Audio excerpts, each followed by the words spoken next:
In this video, I'm going to teach you how to color grade iPhone videos in Adobe Premiere Pro. Now I'm going to turn this clip right here into this clip right here. And if you want to do this tutorial with me, feel free to download the video in the description. And I've also left chapters on this video, so feel free to skip around. Now the first thing you're going to want to do when you're color grading is if you already don't have the color panel open, how you do this in the top right hand corner, you click on the workspace box, and then you go down, click on color option. Now once you do this, it's going to bring you to this panel like so. And then from here, this is where all the magic happens. Now we've got a bunch of options. We've got basic, correction, creatives, curves, HSL Secondary, color wheels, and vignette. I'm going to start with basic curves. These are the key essentials if you're trying to do color grading fast. So the first thing I'm going to do to this video is I shot this video on my camera a few months ago, is I'm actually just going to crank up the exposure just a little bit because people typically like brighter videos, brighter photos in general. So I'm just going to turn that up a little bit and then turn down the shadows a lot so we can actually get like more detail in this video almost. As you can see, we can see a lot more of the definition in this video. And I'm also going to turn up the highlights a lot. It's basically the brightness, so it adds more light to this image overall, and also turn up the contrast. Now as you can see, it already looks a lot better than before. But the next thing I'm going to do is I'm going to turn down the blacks and whites. Now the blacks and whites are basically the blacks and whites of the video, if it wasn't obvious.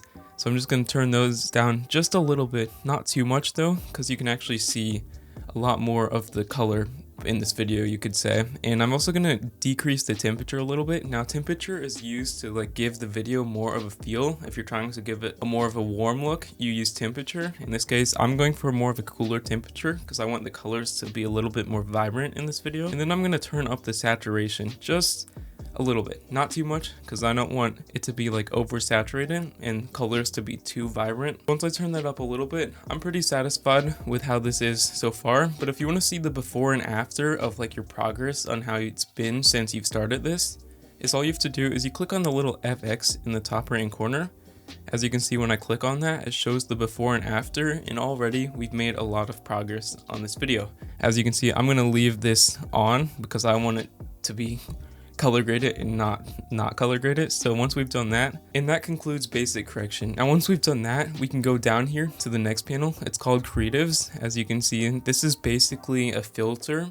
It gives an almost overlay effect of the entire video. As you can see, if we turn up the faded film, it adds almost like a dollar faded effect, which for me, this is not what I'm going for. I'm trying to fix the colors and make the sky and buildings more vibrant. So I'm just going to double click on this slider and it will actually slide back to 0. But the next panel I'm going to go to is I'm going to go to curves. Now curves are one of the biggest, most important things when it comes to color grading, in my opinion. So how you do this is, as you can see, we've got a little bit of like a grid on this curve right here. How you actually make these points is you use your pen tool by clicking on this little graph right here. As you can see, when we drag these points up a little or down a little bit, it increases and decreases the exposure and overall the color of the shot. In this case, I'm just going to increase some of these a little bit, not too much or too low, but just a little bit so that we can add more color and overall get more of the lighting that we are going for, the feel we're going for this video. In this case, I'm just going to do this. Not too much at all. You can mess around with that though. You can also do it for individualized colors like red, green, and blue right there.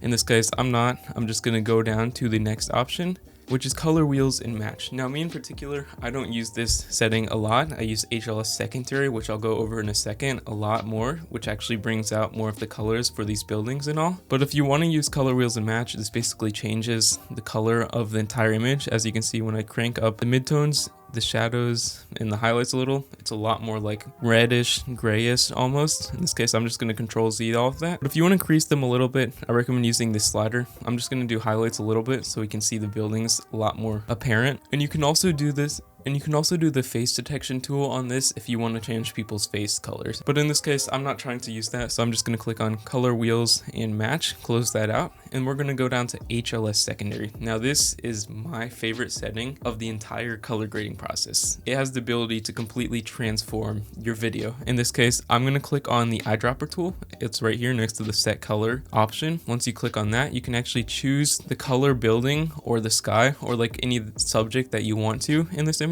In this case, I'm going to choose a dollar red, like this building right here. And then I'm going to scroll down and you can actually increase the saturation. Now don't be scared by like that little grayed out dot effect, go down here and then crank up the saturation just a little bit. As you can see, it's very fuzzy to see, it's hard to see, but the reds on the buildings and overall in this image increase quite a bit. And if you want them to be even more apparent, you can take this color correction wheel right here and you can actually drag this towards the color you want it to be. In this case, it's turning a lot more red right now, but if you want it to be blue or more green, you can just drag it down there. In this case, I want it to be red because the bricks are red. Not too much, you want to be careful because otherwise it'll look fake and just look not real. Once I'm satisfied with that, I'm going to turn up the contrast just a little bit, and that's how you change like the colors. You can do this again if you want to. In this case, I don't want to, I just want more of the reds in this image. You can also do that again just by clicking on another eyedropper tool and clicking on a subject that you want to change. In this case, I don't want to do this again, so the next thing I'm going to do is go down to my clip, click on it, then you want to go to Effect Controls.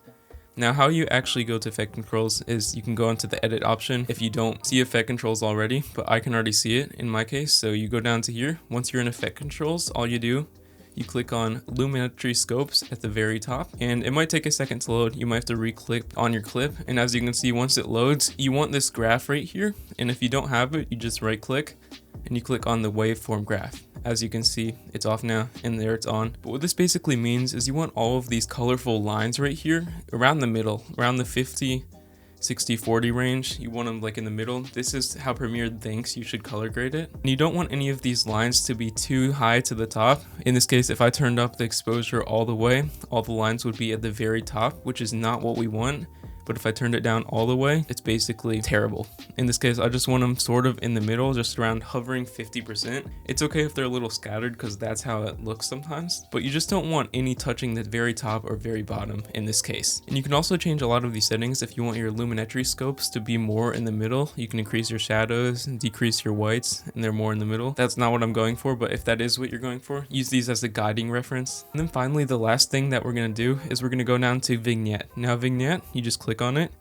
It's again in the color panel settings, and it basically adds like just a little bit of a border around your entire image. In this case, if I increase it, it adds like a white, shifting your focus to the center of the image. But if I decrease it, it actually like adds a little bit more black to the edges. And you can actually add a feather to this too. As you can see, that's a feather with zero flow, but if you increase the feather more, it actually does more of a gradual turn towards the vignette. As you can see, when we add more blacks, it definitely shifts your focus towards more of the center of this image, and overall, it just looks a lot better. In this case, I'm not gonna go for a vignette, maybe a small one, because I want these buildings and these cars to be more apparent in this image. But once I'm satisfied with that, let's check the before and after. How you do this again, FX button in the top right hand corner. Click on it, that's the before and after. And you can also change more of these settings as you go, but that's basically the essentials to color grading. Color grading makes all the difference to your videos, and I recommend you share this with a friend if they need to increase their video quality.